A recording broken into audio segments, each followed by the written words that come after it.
Dustin Korth here for Predicteform.com. Today we're going to be looking at the late pick 4 on the Derby card. I'm going to be kind of taking you through here. We're going to do some Predicteform handicapping. We kind of use this to assess condition, and then from there we'll kind of move on to some other things in the form. Joined today, Robert Criscola is on the call. He is the resident handicapper over at Covers.com. You can also catch him writing about all sorts of different stuff for Bet America. Catch him on Twitter at It's Good to Be King. How's it going, Rob? Howdy, Dustin. How are you? Not too bad. Big day. Thanks for joining me, taking a look at this Predicteform stuff with me, and excited to see what kind of other angles you're looking at.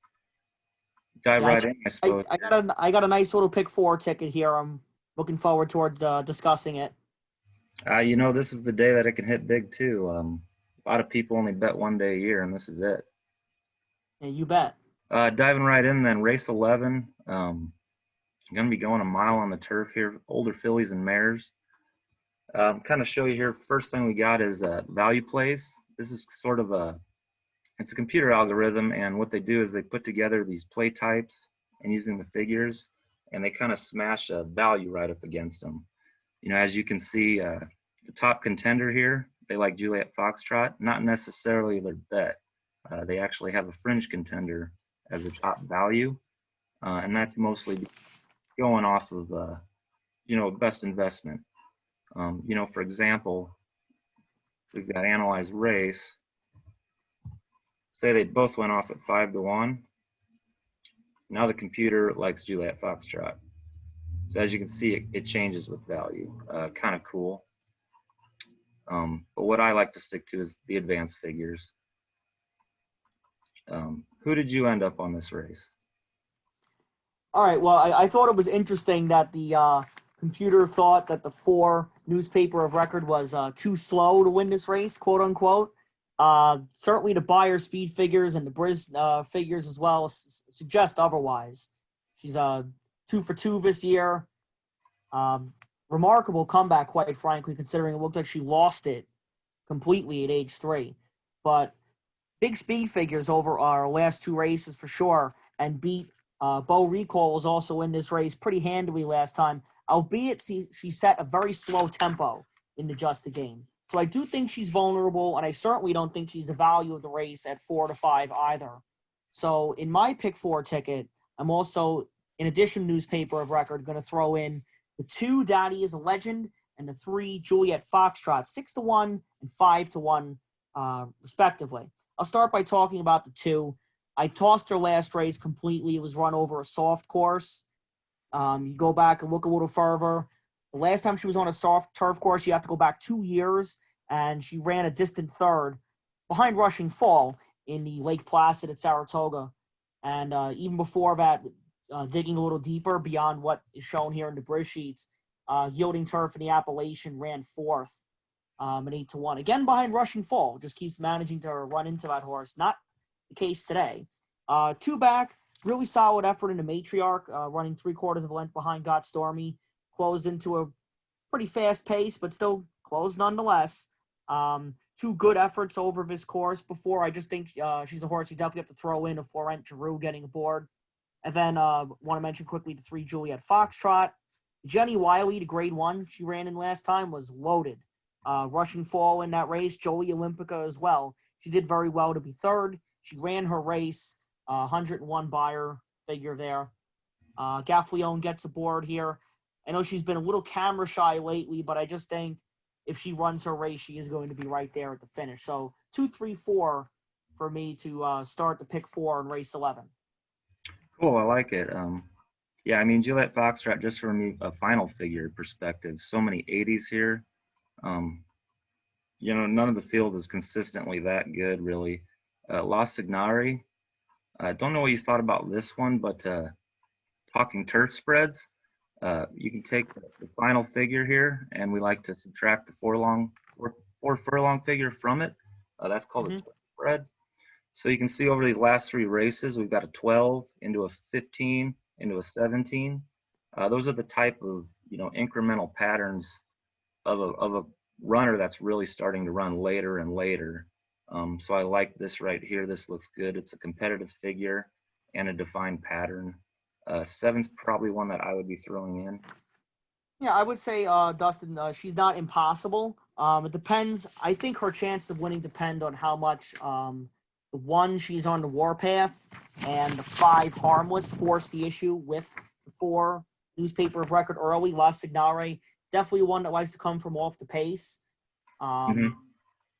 Jenny Wiley, though, I just think she was really up against it. She ran 7th that day in an 8-horse field. She was 7 wide going into the stretch, but it's just she didn't make enough of an impact in the stretch to me, and ran behind Juliet Foxtrot.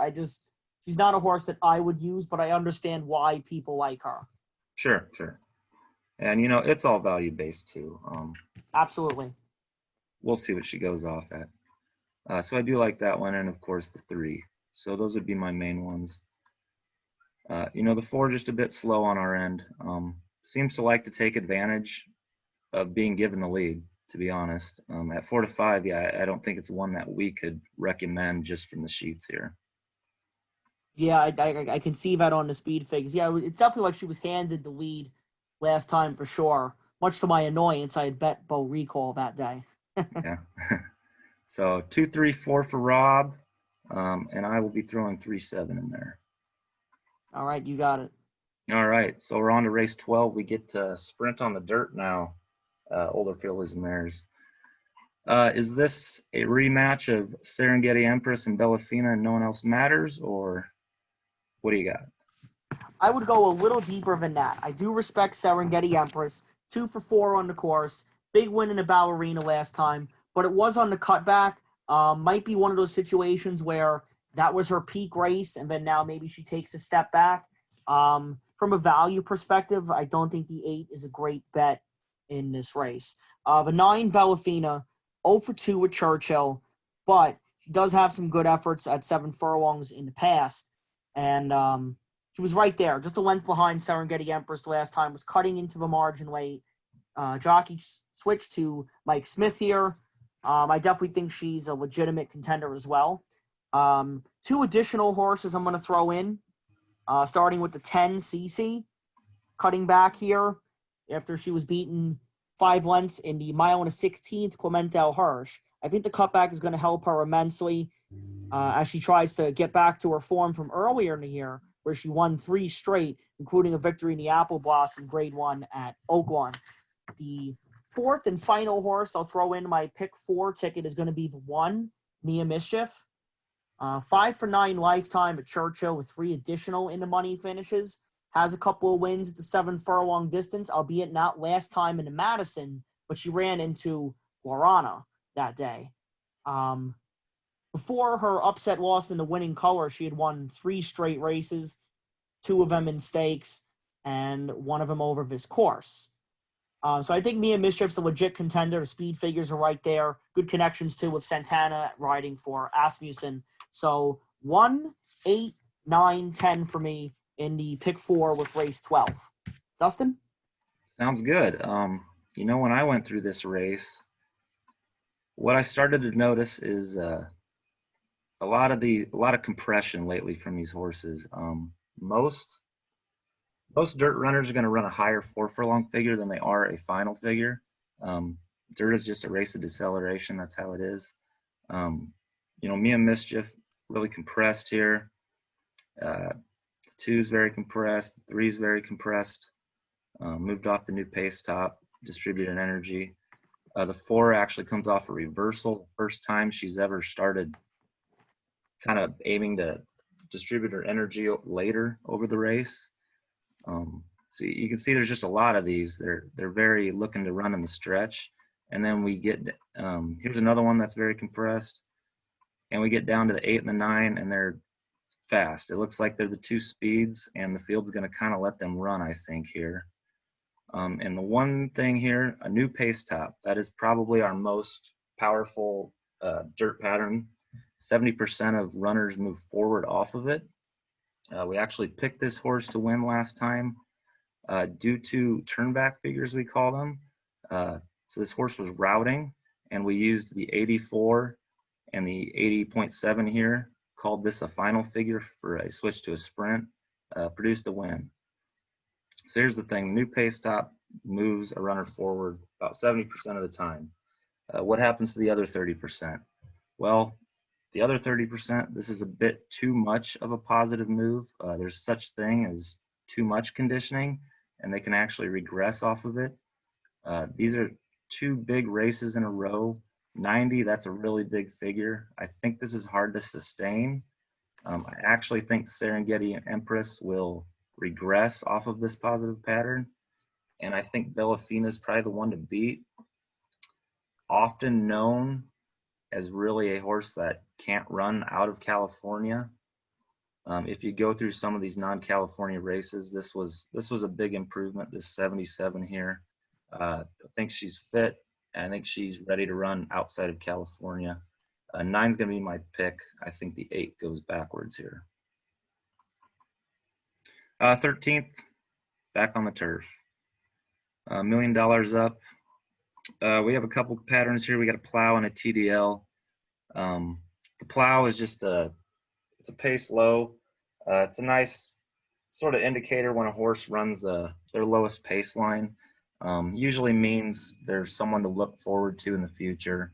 It's a turf horse that's starting to figure out how to run like a turf horse.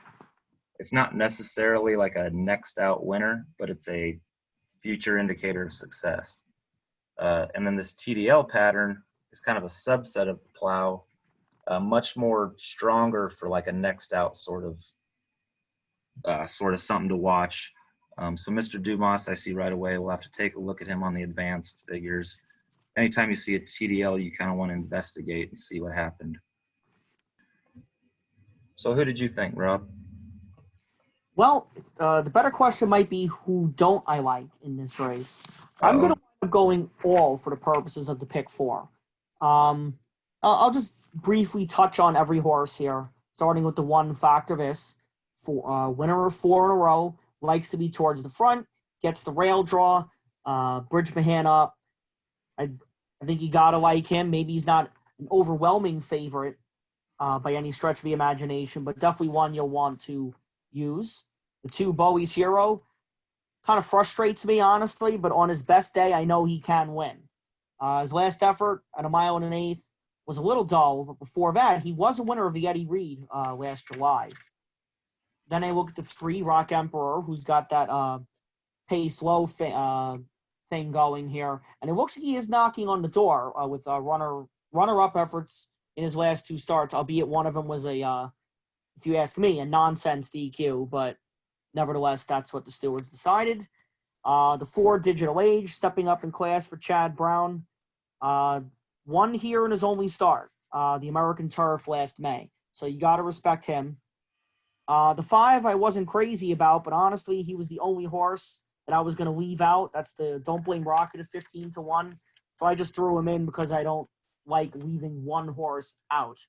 The 6, Mr. Dumas, has that positive form cycle working for him. And I like the fact that he's 3 for 4 lifetime at Churchill. And he was flying late despite the slow pace in a Bernard Baruch last time out. 7, True Valor, trainer change here. I know the losses have been piling up, but he was a back-to-back graded stakes winner as recently as last fall. 8, Sacred Life. Big layoff, but big effort last time out in the Oceanport Stakes. Wouldn't be surprised if he stepped up. That's Chad Brown again. 9, Some Like It, Hot Brown. Big win in the Bernard Baruch. Speed figures say he belongs. And then the 10, Spectacular Gem. Another one who's going to be forward replaced here. Proved he can handle the firm turf over at Churchill. And he won on the soft turf as well. So I think there's a lot to like about almost every horse in this race. Therefore, I'm just going to go all and get myself live to Tis the Law, hopefully, in the Kentucky Derby. Dustin? Fair enough. I think you could get a good one here. I like to play a few different combinations when I do my late pick 4s.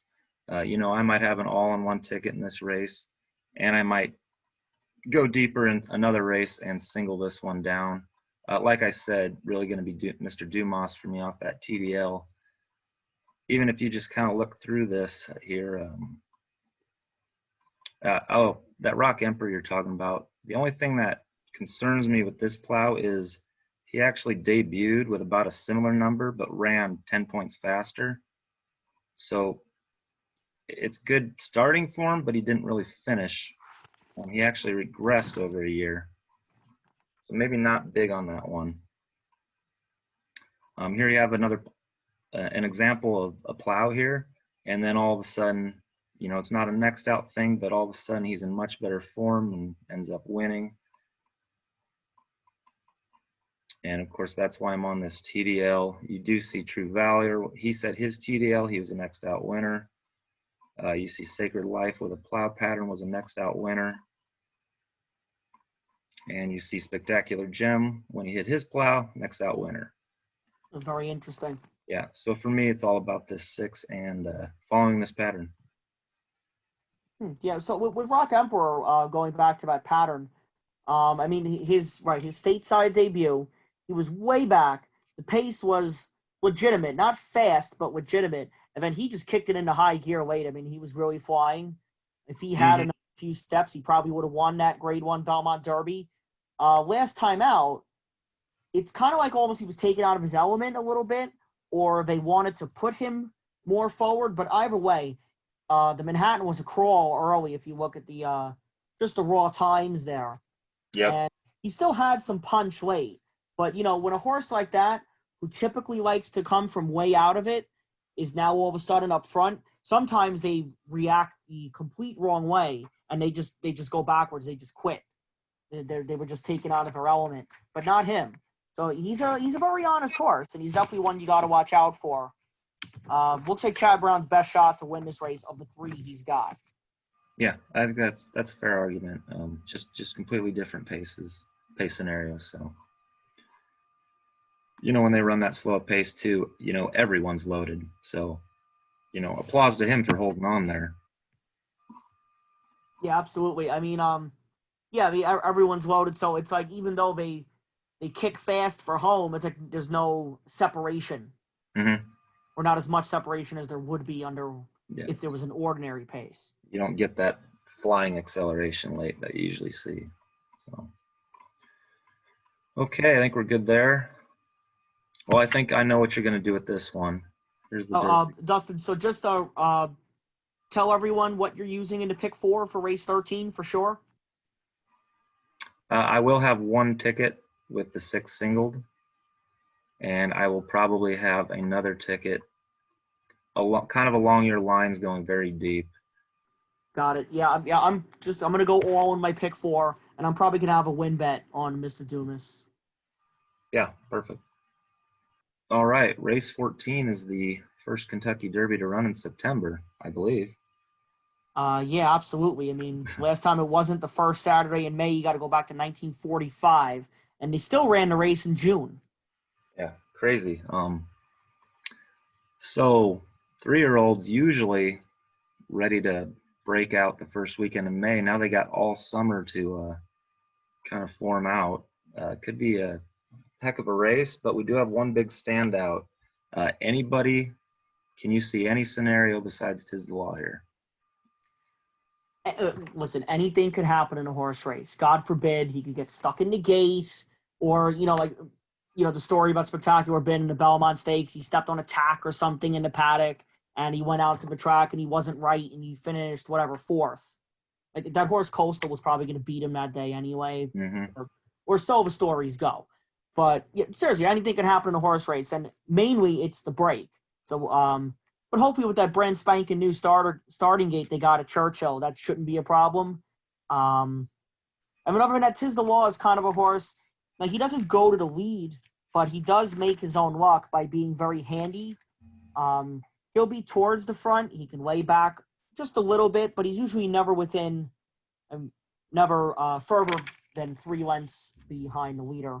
So he's the kind of horse that, he makes his own luck. He sits right behind the lead, sweeps to the lead when asked by Manny Franco, and then he just goes. He just seems head and shoulders above everyone else in this division. Well, just watching that last race, they come to turn for home, and there's 4 or 5 about ready to roll with him. Manny Franco, he just gives him a couple reminders, and then he looks back and he's like, "Oh, geez, I'm 6 up in the blink of an eye." Yeah. almost start standing up, like so much burst. I don't The know thing the that amazed me was the second choice, Uncle Chuck, the hype horse going into that race for Bob Baffert, has the lead. You can see he's working fairly hard to keep it. They get to the 3/8 pole. Tis the Loss draws right alongside him, and Manny Franco's looking behind him. uh-huh. It's like he knows, okay, this horse is going to be gasping for air at the quarter pole, and I'm loaded. And he drew off by 5.5 lengths, beat who I thought was a very solid horse in Caracaro, who unfortunately couldn't make the Derby this year. I mean, he just drew off. He probably could have won by double what he won by. Oh yeah, it was For me, impressive. Tis the Law, head and shoulders above the field here. I don't think it's worth trying to beat him in the pick 4, and especially since I just went all in the last race. Doubling my ticket at least is not a great idea, because even with singling Tis the Law, I do have a $60 ticket going 3 by 4 by 10 by 1. Hopefully, maybe there's a scratch or two in the Turf Classic, but I don't think that's going to happen. Tell me what you're going to do with your pick 4, Dustin. Most of it will be going to Tis the Law for sure. I think he's the real deal. Everyone else does. But like you said, anything could happen. A day like this, when pools are going to be just crazy big, a lot of people don't even bet unless it's Derby Day. In case anything does happen, I'm definitely going to have some backup tickets, and look through here and see who we might also like. Real quick, King Guillermo is scratched out of this race. Something you can do here if you're using value plays is take the Analyze Race feature, and you can just scratch him out. It'll give you a new one. And something little trick I like to do sometime is keep in mind, Tis the Law's top contender way down here. This computer really does like to look for value. It only cares about making money, not who's going to win. Sometimes I'll kind of just go through and what happens if everyone's even money type of deal. And as you can see, they're like, okay, Tis the Law, yeah, he's the best. I think you missed one or two. Yeah. Well, it still doesn't like Mr. Big News that much, huh? It likes him at 50-1, I guess. I'd like him at maybe 500-1. Yeah, now he's gone. So. You have an honor AP at 5-1. I noticed the computer thinks is too slow, the second choice. He didn't have real big figures, but he's also pretty lightly raced compared to some of the others. A little bit of a dull performance there, but this is enough of a foundation. Look at this compression line here. That's pretty slow for a sprint. This is more of a reserved horse. You pop him out to a mile, he's like, okay, this is a lot better. A double top, moves into a new pace top, which of course our best pattern on dirt, which produced this big figure here. And these compressed figures went to a -6 here. So, when he went to 9 furlongs, we're starting to see that dirt spread get more negative and negative, which means more and more late speed. So it certainly makes sense by the pedigree there, that he was so far behind in that sprint race, closed well enough, but yeah, he didn't run as well as he could that day just because he didn't have enough ground. So they appropriately stretched him out. 1.25 miles, I think, makes a lot of sense for him. Yeah, sure. And I mean, we have the dirt spreads here right in a row, 6 and then a -7, and it says that he should like 10 here. And he's got this 77 as a foundation to spring off of. It usually takes about an 80 to win this race. So he's right. He can be right there fighting in the stretch. All right, so Dustin, are you singling Tis the Law in your pick 4s, or are you trying to beat him a little bit with the big pools here, or what? He'll be mostly singled. I'll have a few backup tickets. Some that I was looking at, Max Player here, this is really one. Breaking through all these double tops, took some time off, but this is a really, really nice reserved late running horse. Could be fighting hard in the stretch. Might get a little boxed in. I don't know about that 2 spot, but can save a lot of ground as everyone else is fighting and then make one run. Keep in mind, Storm the Court, this big number you might see. That's probably why the computer liked him. That is a turf, so we don't use a turf number for dirt. Condition-wise, it's a nice run. A little slow in the past there. Yeah, I can see that. He just hasn't found it at age 3. No. Mr. Big News has an interesting pattern, pretty incremental. He need to improve quite a bit, but this is a nice foundation to spring off of.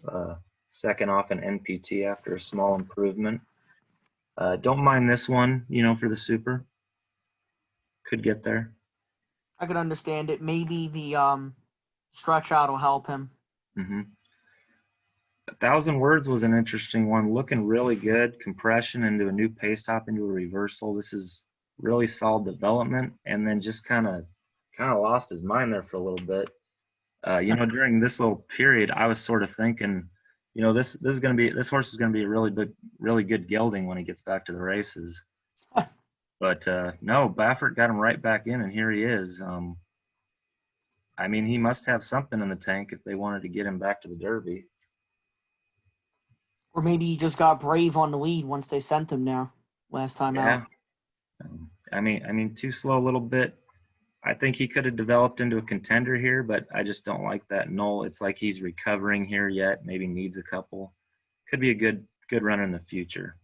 Where was he on the value chart? Was he in the top 5 or no?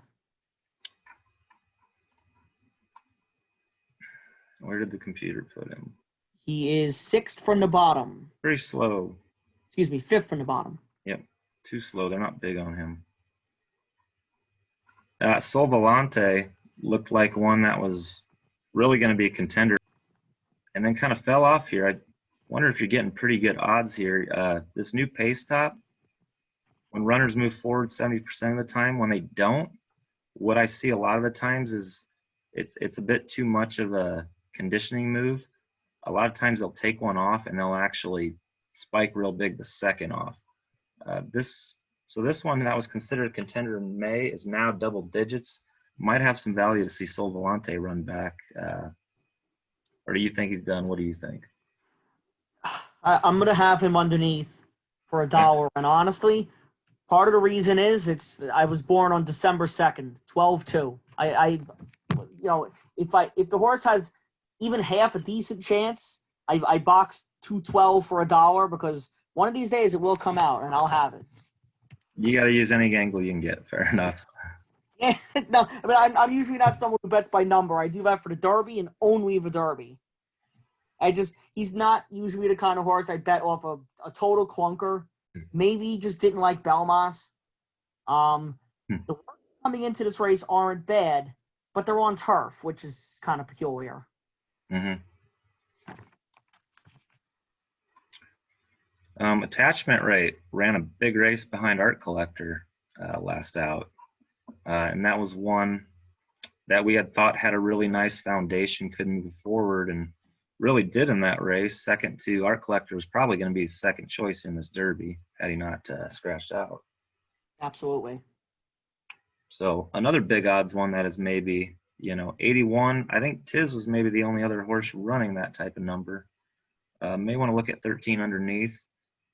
Might even be one of my real small upset tickets. I could see it, but to me, ran behind New York Traffic in the Matt Wynn 3-back. Really didn't show much in the Bluegrass. Last time out was good. Buried the 11 in here, Necker Island, by 5 lengths for second, but maybe it was just one of those things where he really liked Ellis Park and now getting back to Churchill and maybe not so much. Mm-hmm. The connections aren't that bad, though. So, I think there have been worse 50-1 shots in the Derby, that's for sure. Sure. New York Traffic, I thought, had a pretty good running line after the reversal. Kind of maintained the last couple of races a real competitive 4 furlong figure. Going to need to bounce that final up here. 49 days off. What do you think, guys? I think he will improve just because he's getting an extra furlong here.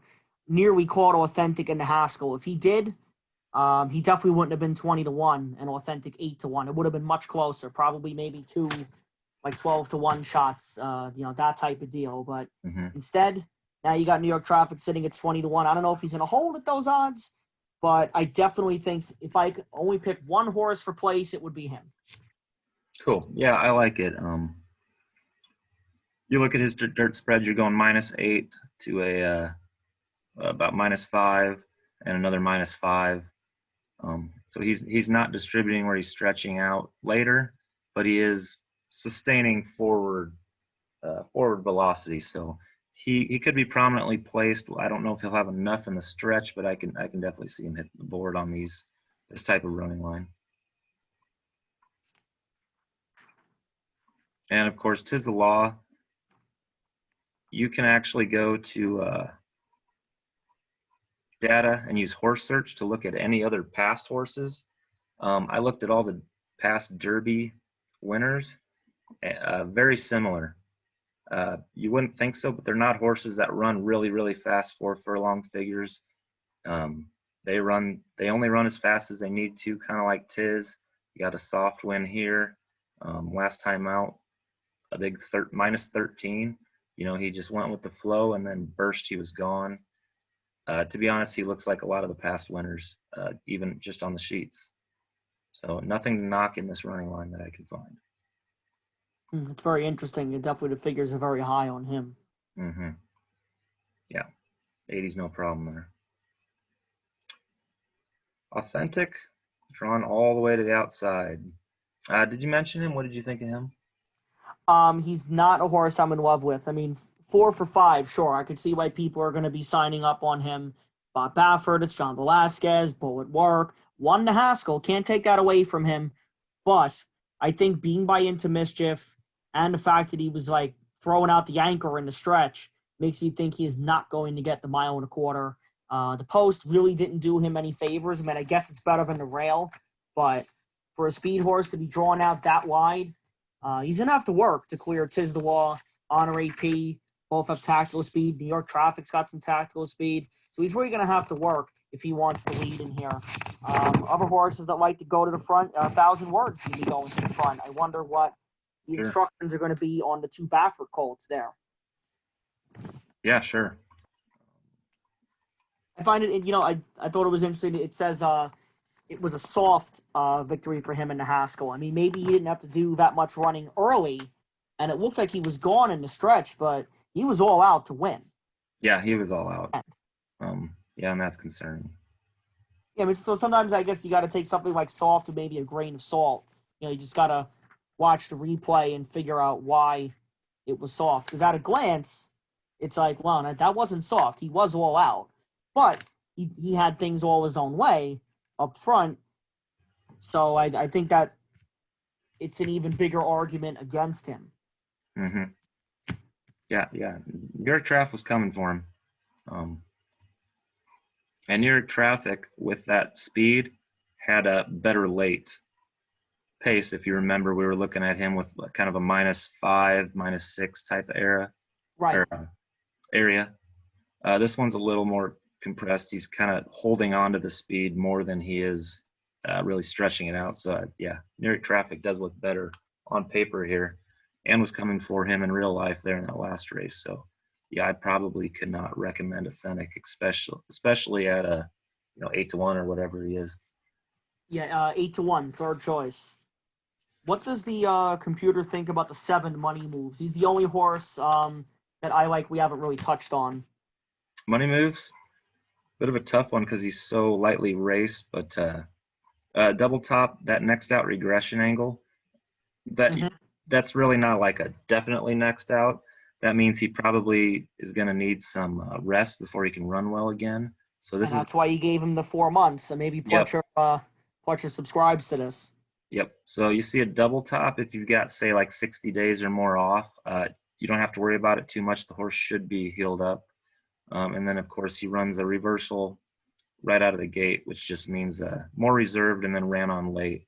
So it's positive here, but I would start doing some more research here since he's so lightly raced.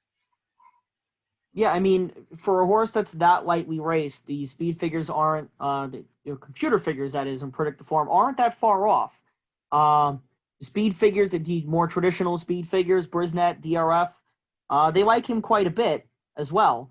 Just the big knock against him, obviously, is the class. I mean, under ordinary circumstances, he never would have made the Kentucky Derby. Either Pletcher would have had to rush him into like maybe the Arkansas Derby since he ran on March 27th there, or he just would have maybe had to target the Preakness or the Belmont because I mean he still has 0 Derby points. Mm-hmm. So even though he's going up in class, I mean he was cost almost $1 million at auction. The breeding is really good. Candy Ride, Proud Citizen Mare. His closing weight at 1 1/8 off the bench. I just think second time out, more distance. Pedigree says he's going to get it. Top flight connections of Pletcher with Castellano named to ride. I mean, he's definitely biting off a lot. Maybe biting off more than he can chew, especially with Tiz the Law in the race. But, you're not supposed to be afraid of who you're going to run against. You're just supposed to have your horse run his race, and then anything could happen. So I respect the move. I like the move. I hope Money Moves does well, and I think I am going to use him underneath exactas, trifectas, and whatnot. Sure, certainly has a chance. You come right out and run this reversal in your second route. That's a professional horse. That's good. Her dynamics. 75 is within range for him to improve and be competitive. So yeah, we have no knocks. All right. Cool. Any last parting words? Other horses? I think that just about covers it. I would just say if for the pick 5, I know we didn't talk about this race, but race 10, the Iroquois. I would say the 10 is a pretty solid single at 7-5. That is the ride of a lifetime. That's it. Sure. Yeah, so we go back to race 10 here for our pick 5 players. We tend to agree with you, Rob, here. What are they going here? 2-year-olds going a mile. Yeah, ride of a lifetime. Coming off the new pace top at 7-5. Maybe just check through this quick. Yeah. Nope, that's not him. There he is. So nice and compressed there. New pace tops. You usually want to see these come back quick. So 3 or 4 weeks. So 29 days, that's perfect. We would expect improvement here off this 72.7. All right, yeah, and I noticed the computer had him on top even as the best bet, even at 7-5. I mean, sometimes it's like, it's like they used to say, there's no value in a losing ticket. I mean, sometimes you just can't, you don't bet against him. I mean, of course, it's not a whole ton of form to go off because it is a 2-year-old race, but it just back-to-back races that he's run definitely stamp him as the one to beat. I think it's wide open for second. But like I said, if you're playing a pick 5, I wouldn't hesitate to single the 10. Yeah, I would tend to agree. Like this value plays, it really wants value. So it says something for it to just accept a 7-5. You can see Tiz the Law, I put down like 6th or 7th based on the money. Right. I mean, 3-5. I never thought I would see 3-5 in a field of 17 in my lifetime now with King Guillermo out. But here we are. I mean, it hasn't happened since Easy Goer. And that was before I was born. Nothing surprises me after 2020. Yeah, you could say that again. All right. Appreciate you joining me, taking a look no problem. At Predicteform.com for us. Hope you had a good time. Hope everybody enjoyed it. Shoot me a DM on Twitter at Predicteform. If you got any questions, always here to help.